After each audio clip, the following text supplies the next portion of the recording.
Peter and the Pocket Guide to Hunting Vampires and Other Demon-like Creatures. Episode 1, Lethal Weapon, by Rich von Halt. Peter Peterson sprawled in the grass, his hands wielding two action figures in an imaginary duel.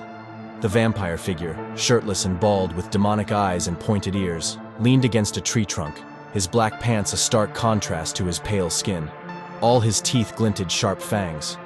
His opponent, a normal man with brown hair, soft features, and a khaki ensemble, gripped a bow and arrow, poised for battle. At 22, Peter cut an imposing figure even lying in the grass. His 5'9" frame was draped in camouflage, black boots on his feet. Clean-shaven with parted brown hair and matching eyes, his boyish features belied the strength in his build. Towering trees surrounded him, their leaves rustling in the quiet breeze. Peter adjusted the vampire against the base of a trunk. He positioned the hero 12 inches away, lining up his shot with a keen eye. Peter's gaze locked in line with the arrow. "Suck on this," Peter growled. His finger mashed the button. The arrow sprung forth, impaling the vampire square in the face. "Peter." Dad's voice shattered the silence. Peter jolted upright. "Dad, what?" Dad stood there, white hair askew under his cap, khakis rumpled, bomber jacket zipped against the chill. His stubbled face pinched in a frown. "What are you doing lying in the grass?" "Nothing. We came here for target practice." Peter leapt to his feet, leaving his action figures abandoned in the grass as he trailed after Dad. "Peter, I have everything set up near the front," Dad said. "How did you end up back here?" "I was taking a look around." They emerged at the front where the instructor waited by a long table laden with bows of wood and metal. A vivid target loomed 30 feet ahead. Dad seized the metal bow and stalked to the line. He nocked an arrow, aiming for the yellow center. A beat passed as he held steady, one eye shut, the other zeroed in. He released. The arrow struck the border between yellow and red. Close, but not quite. The instructor, a burly man with a thick mustache barely contained by his camouflage ensemble, gestured to Peter. "Peter, you're up. Pick any of the bows and head to the line where your father is." Peter approached the table, scanning the arsenal. Dad set his bow down. "You want this one, Peter?" "No." "Why? It's pretty good." "Not that good." "Why would you say that?" "Because you missed." Dad's brow furrowed. "Missed?" "Yeah, you didn't get center." "Okay, Peter," Dad said, exasperation lacing his tone. Peter reached for a time-worn wooden bow, its surface nicked and scratched. The instructor raised an eyebrow. "Oh, son, that one is a little beat up." "Peter, why don't you grab another one?" Dad urged. "No, I like this one." Peter selected an arrow and assumed his stance on the line. "But you heard the man," Dad pressed. Peter knocked the arrow. "Yes, I did. It's a little beat up. That means it got some use." He lifted the bow, drawing the string taut as Dad and the instructor exchanged dubious glances. Peter's eyes fluttered closed, then snapped open, locked on the target. He exhaled, released. The arrow undulated through the air. It punctured the heart of the bullseye, tearing clean through. Dad turned to the instructor. Well, I guess he was onto something. Triumphant gleam in his eye. He hefted the bow. "I want this one." Mom bustled around the cramped vintage kitchen, her short gray curls bouncing with each step. The purple and white floral dress swished around her legs as she placed a bowl at the head of the dining table.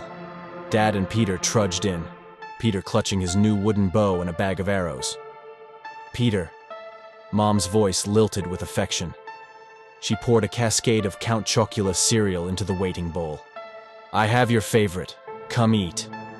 Peter hurried to the table, depositing his bow and arrows before plopping into his chair. He dug into the cereal with gusto. "Ooh, Peter, you have a new toy?" Mom asked, but Peter was too engrossed in his meal to respond. Dad chimed in. "Yep, he got a bullseye." "Wow, Peter, that's great." Mom slid into her seat at the table as Dad settled across from her, the bow and arrows lying between them like a centerpiece. Dad leaned forward, his gaze locking with Mom's. "Listen, Patty, I think it's time for Peter to get a job." Mom's eyes widened, panic flaring in their depths. "What do you mean? Our PD get a job. Well, it's been some time since he finished high school 4 years ago. Since he finished homeschool high school. Well, I don't think that's a good idea, Paul. Why not? Peter's eyes darted between his parents as he shoveled cereal into his mouth. Listen, Dad continued. Some friends of mine down at the agency can probably use some help. Mom snatched the cereal box, refilling Peter's bowl to the brim. Thanks, Mom, Peter mumbled around a mouthful. You're welcome, baby. Mom's smile was strained. I think it's time, Dad insisted.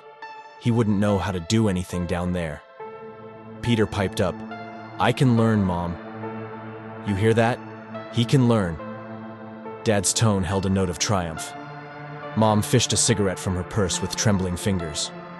She brought it to her lips, igniting it with a flick of her lighter. Smoke curled around her face as she took a deep drag. I'll have to think about this. I was planning on taking him today. Today? Mom's voice pitched higher. But you just got back. Peter slurped the remaining milk from his bowl, the sound jarring in the tense silence. He pushed back from the table, grabbing his bow and arrows. I'll put this away now. And don't forget to put your bowl in the sink, Dad reminded him.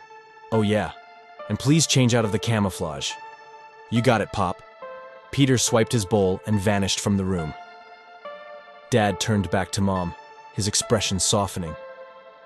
Patty, this will be good for him. He needs to get out of the house and make friends.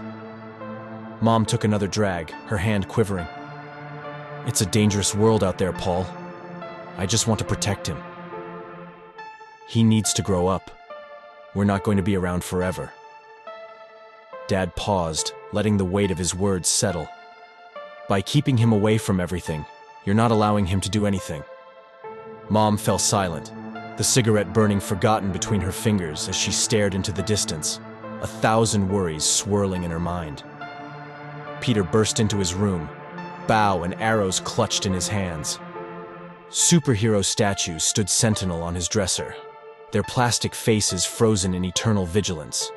Faded movie posters plastered the walls, Lethal Weapon, The Lost Boys, The Untouchables, alongside the hit 80s sitcom Perfect Strangers, their once vibrant colors muted by time.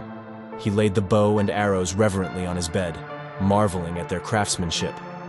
Peter plucked an arrow from the quiver, studying its razor-sharp tip. Curiosity overtook caution as he brushed his finger against the point. Pain lanced through his digit, and he yanked it back. Blood welled from the cut. Peter popped the finger into his mouth, suckling the coppery liquid to staunch the flow.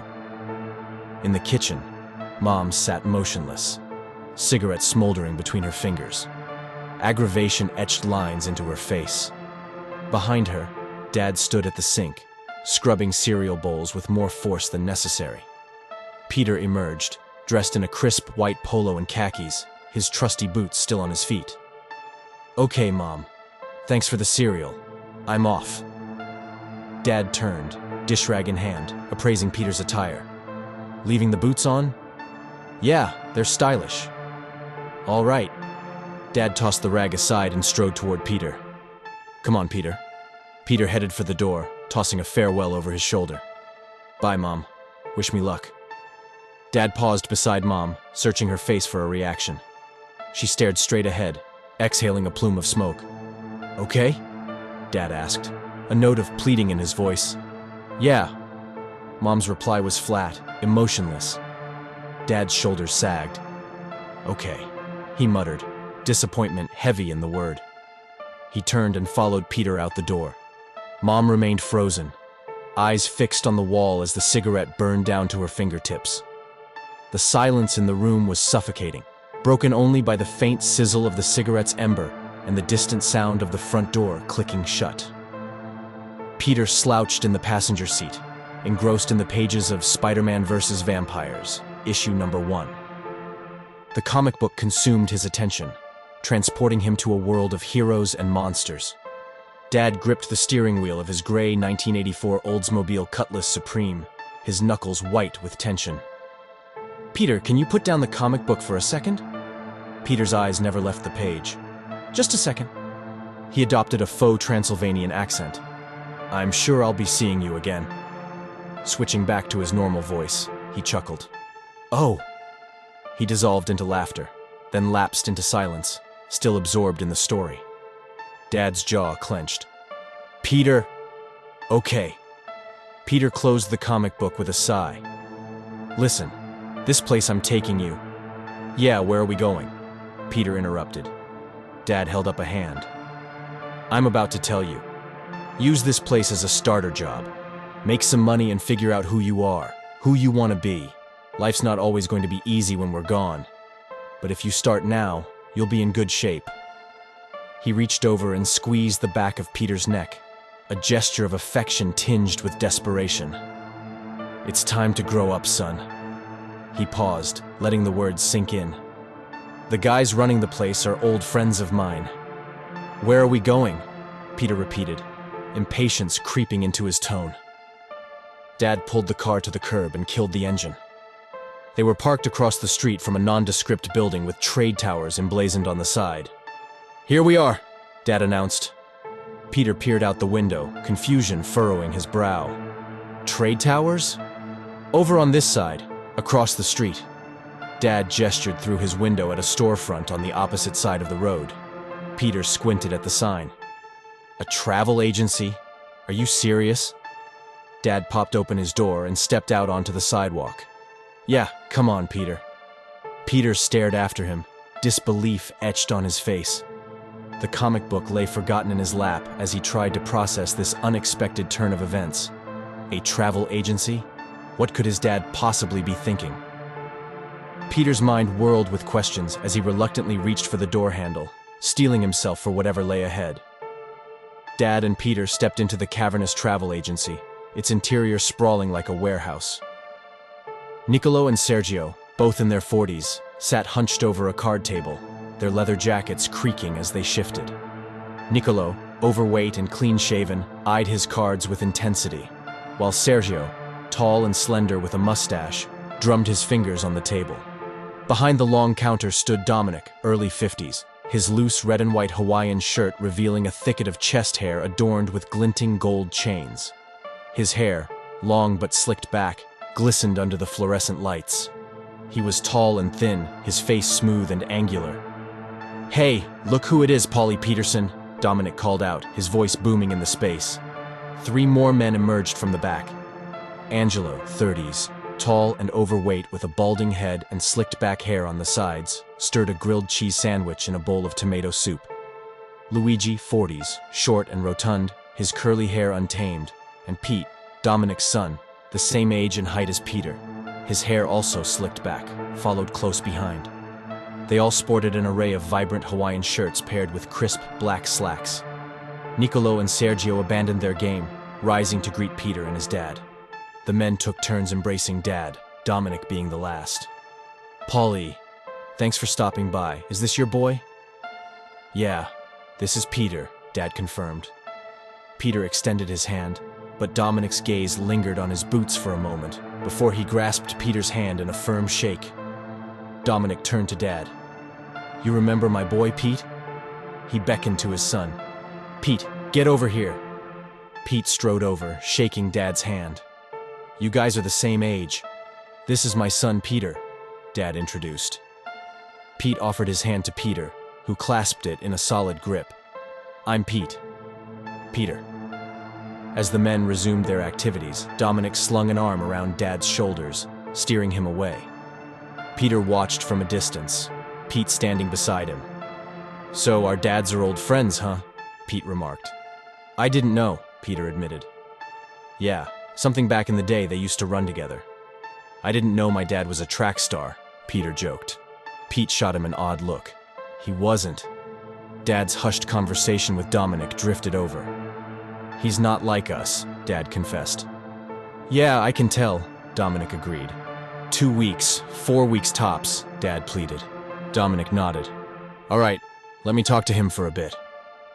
"I'll wait in the car. Be easy with him," Dad urged. They embraced. "Of course, Polly." Dad approached Peter and Pete. "Hey, Pete, let me have a word with Peter." "Sure thing, Polly. It's good to see you," Pete replied, heading back to the counter. Dad faced Peter, his expression serious. Listen, Dominic is going to interview you. I'll be in the car. Come outside and let me know when you're done. Wait, what? I thought I had the job, Peter protested. He just wants to talk to you for a minute. Get to know you. Don't worry. Like I said, we're old friends. I'll be in the car. Dad gripped Peter's shoulder, his gaze intense. All right? Yeah, Peter mumbled. Dad strode towards the exit, turning to address the room. Okay, boys, I leave him to you. A chorus of farewells followed him out. Okay, Polly, see ya. As the door swung shut behind Dad, Peter stood alone, the weight of the men's stares pressing down on him. The air crackled with unspoken tension, and Peter braced himself for whatever lay ahead. In the back room, Peter perched on a chair, the men encircling him like vultures. Dominic sat directly opposite, his gaze unwavering. Peter met their stares, a flicker of uncertainty in his eyes. So, Peter, huh? Dominic drawled. Yep. Peter paused, swallowing hard. Dominic, right? Right. So why do you want to work here? My dad says I need a job, Peter replied, his voice thin. How old are you, Peter? Dominic probed. 22. Where did you go to college, Peter? I didn't. Why? I wanted to take a year off, Peter explained, his words ringing hollow in the tense room. Dominic leaned forward, his elbows on his knees. You took off a little more than a year, kid. I guess so. Peter shifted in his seat. So, do I have the job? Dominic's lips curled into a smirk. Do you know what we do here? I don't know. Book flights for people. Cruises, boats, trains. Peter's words tumbled out, a desperate attempt to fill the silence. Experiences, Peter. We book experiences. The men erupted in laughter, the sound harsh and grating. Peter flinched, his hands clenching the arms of the chair. So, that it? He asked, his voice barely above a whisper. Dominic's eyes glinted with amusement. Luigi, take him to the closet. Fear flashed across Peter's face, his eyes widening as Luigi rose from his seat, a predatory grin on his lips. In the closet, Peter stood frozen, his gaze darting between the rows of Hawaiian shirts in a kaleidoscope of colors. Luigi's fingers danced over the hangers, the fabric rustling under his touch. So, what color would you like? Red, blue, and my personal favorite, yellow? Luigi's voice was a purr, his eyes locked on Peter's face. Peter's gaze flicked to Luigi's shirt, the garish yellow searing his retinas. He swallowed, his throat suddenly dry. I'll take the red one, please, he croaked, his voice barely recognizable to his own ears. Luigi plucked a red shirt from the rack, the fabric a splash of blood against his pale skin. He held it out to Peter, his smile sharp and hungry. Peter reached for the shirt, his fingers trembling as they brushed against Luigi's. The air hung heavy with unspoken threats, and Peter knew, with a sinking certainty, that he had stumbled into a world far more dangerous than he had ever imagined. Dad sat in the car, the newspaper inches from his face, his reading glasses perched on the bridge of his nose. The sun beat down on the asphalt, the heat shimmering off the pavement. The door to the travel agency burst open, and Peter sprinted out, his new red and white Hawaiian shirt flapping in the breeze. Dad! He shouted, his voice echoing across the parking lot. Hey, Dad! Peter raced to the car, thrusting his head through the driver's window. Dad! He panted, his face flushed with excitement. Dad lowered the newspaper, his eyebrows raising as he took in Peter's attire. Hey, Peter! What are you wearing? They gave it to me. Peter held up an identical shirt, the fabric a riot of red and white. I got one for you too. Dad chuckled, accepting the shirt and tossing it onto the passenger seat. Okay, Peter. He lifted the newspaper again, his attention drifting back to the words on the page. I got to pick the color, Peter added, his voice brimming with pride. Dad's laughter filled the car, a warm, rich sound that made Peter's heart swell. Hey, they want me to work for a bit. Can you come back in a couple hours? Peter asked, his words tumbling out in a rush. Dad's smile faded, his brow furrowing. No, Peter. Why, Dad? You wanted me to get a job and I'm working. Peter's voice held a note of desperation, his eyes pleading. Dad folded the newspaper, his gaze meeting Peter's. Because I'll just wait here for you. You'll wait here? Peter's eyes widened, disbelief etched on his face. Yeah. And you're okay with it? Of course, Peter. I brought you. Dad's words were firm, but his eyes sparkled with pride. Thanks, Dad. Peter's smile was blinding, his joy palpable. He turned to head back to the agency, his steps light and quick. Peter, Dad called out, his voice cutting through the stillness. Peter spun around, his eyes questioning. Knock 'em dead, Dad said, his grin wide and encouraging. Peter nodded, his own smile mirroring his father's. He sprinted back to the agency, his heart pounding with anticipation, ready to tackle whatever challenges lay ahead. Dad watched him go, his chest tight with a mixture of pride and trepidation. He knew the world Peter was stepping into was far from kind, but he also knew his son had the strength and determination to face anything that came his way.